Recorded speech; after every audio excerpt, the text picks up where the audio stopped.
Mariam. Bonjour Rachid.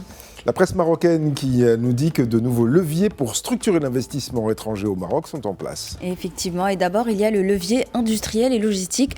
Le Brief rapporte que le salon WAM Morocco organisé à Casablanca du 20 au 22 janvier marque un tournant. Pour la première fois, des géants mondiaux comme SAP, Engie ou Sumitomo Corporation exposent ensemble au Maroc dans un salon dédié à la fabrication avancée. Plus de 100 exposants venus de 18 pays. Le message est donc clair. Le Maroc ne se positionne plus comme une simple terre d'assemblage, mais comme une plateforme industrielle intégrée capable d'attirer technologie, capital et savoir-faire. Et pour Trixie Lomirman, PDG de KO International, le Maroc ne se contente plus de suivre l'avenir de la fabrication intelligente, mais contribue activement à la façonner. Deuxième levier, la diplomatie économique de long terme. Aujourd'hui, le Maroc nous emmène en Norvège, pays du plus grand fonds souverain au monde, avec 2100 milliards de dollars d'actifs, soit environ 1,5% de toutes les actions mondiales. Une délégation parlementaire marocaine s'y est rendue pour présenter les réformes du royaume, ses projets d'infrastructure, la transition énergétique, l'hydrogène vert, mais aussi le rôle stratégique du Maroc entre l'Europe, l'Afrique et l'Atlantique. Troisième levier plus discret mais essentiel, la mobilisation de la diaspora marocaine. Maroc Diplomatique révèle que le gouvernement prépare une plateforme digitale dédiée aux Marocains du monde, baptisée MDM Invest ou Gelia Invest. Cette plateforme va regrouper des opportunités d'investissement, des incitations, de la fiscalité, des procédures, avec des outils numériques et même de l'intelligence artificielle pour orienter les porteurs de projets. Le message est donc politique autant qu'économique. La diaspora n'est plus seulement une source de transferts financiers, mais un investisseur stratégique porteur de compétences, de réseau et d'innovation. Le continent africain est frappé par les intempéries et ces intempéries ont créé de graves dégâts, notamment liés aux inondations. En effet, ces derniers jours, surtout l'Afrique australe, elle est très touchée par de fortes inondations.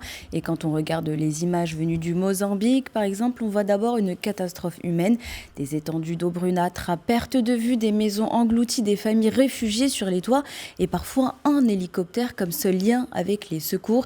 Et selon Africa News, plus de 500 000 personnes ont été affectées par les inondations dans le sud et le centre du pays et plus de 110 morts aussi depuis le début de la saison des pluies. Des fleuves comme le Limpopo ont débordé, des villes entières sont paralysées et près de 50 000 personnes ont rejoint des centres d'hébergement d'urgence. Et ce problème dépasse le Mozambique. En Afrique du Sud aussi, Times Live relaie l'alerte de l'association des collectivités locales. Le système de gestion des catastrophes ne tient plus. Inondations, incendies, tempêtes, les municipalités sont en première ligne, mais avec des infrastructures vieillissantes, peu de moyens et de dispositifs adaptés à des crises climatiques de plus en plus fréquentes. Le constat est donc clair, on affronte des risques nouveaux, mais avec des outils anciens. Et cette fois à Kinshasa, dans le quartier de Kinsuka Pêcheur, France 24 montre une autre facette du problème. Là, les inondations sont aggravées par des rivières noyées, par les déchets. Et des femmes témoignent, bouteilles en plastique et tuyaux d'eau usés bouchent les cours d'eau, empêchent l'écoulement et provoquent les débordements. Elles le disent elles-mêmes, il y a une part de responsabilité collective, mais aussi un manque criant de politique publique d'assainissement.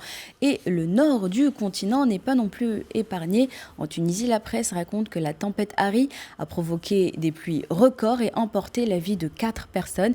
Et malgré les appels à vigilance, les cumuls dépassant les 100 mm en une seule journée ont laissé place à des quartiers submergés, des citoyens désemparés, des routes bloquées. Mais l'article dénonce surtout la vétusté des infrastructures, la faible maintenance et surtout une urbanisation anarchique qui laisse peu de place aux espaces verts face à des sols urbains bétonnés et imperméabilisés. Au fond, ces inondations racontent toutes la même chose, des villes dont la vulnérabilité aux intempéries augmente face à des systèmes d'assainissement insuffisants, des réponses d'urgence mal préparées et un urbanisme qui ne fait pas le poids face à une réalité climatique qui impose de nouvelles exigences.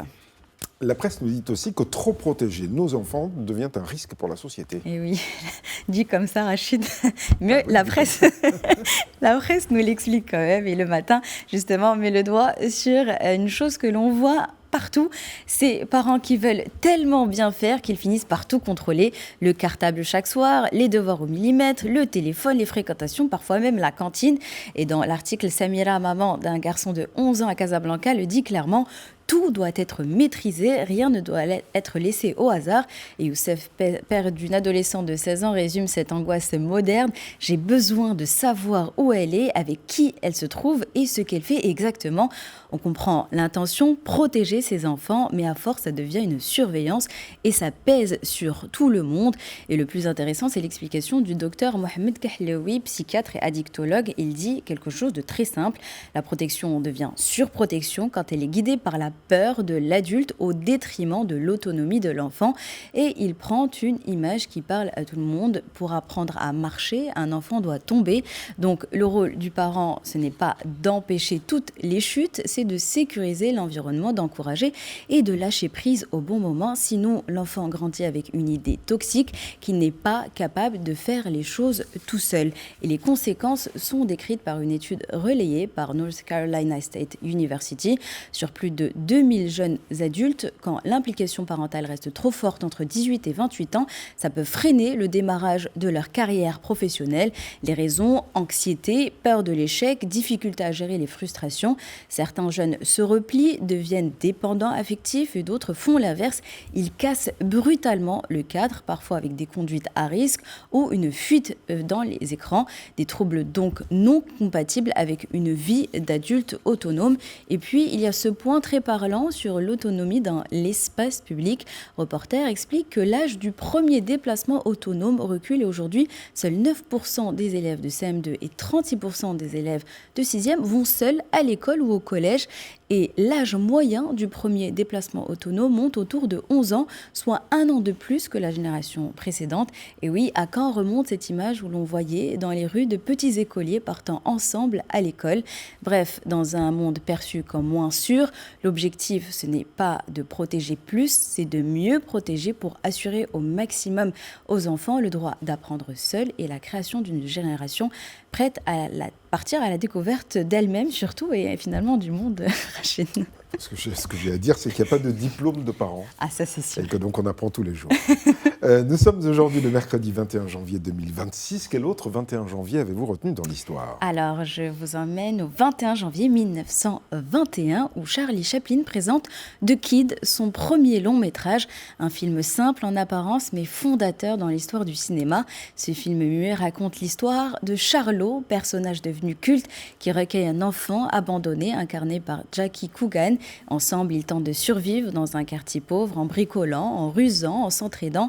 Mais derrière l'écran, le film porte une blessure intime. Charlie Chaplin vient de perdre son premier enfant 3 mois seulement après sa naissance. La douleur du deuil devient une source de création et le cinéma un endroit pour réparer. Et à travers Charlot, Chaplin raconte aussi son propre passé, l'enfance misérable à Londres, la faim, l'errance, la débrouille. C'est un succès mondial immédiat. The Kid prouve qu'un film peut faire rire et réfléchir, qu'un clown peut parler de pauvreté, d'abandon en toute dignité et que le cinéma peut être déjà un acte politique qui dénonce les injustices. Alors ce 21 janvier 1921, Charlie Chaplin ne signe pas seulement un film, il démontre qu'avec des images, on peut dire la fragilité humaine avec précision et émotion et qu'un vagabond et un enfant suffisent à parler au monde entier sans un mot mais à l'unisson. Merci beaucoup, Myriam Kokaïna.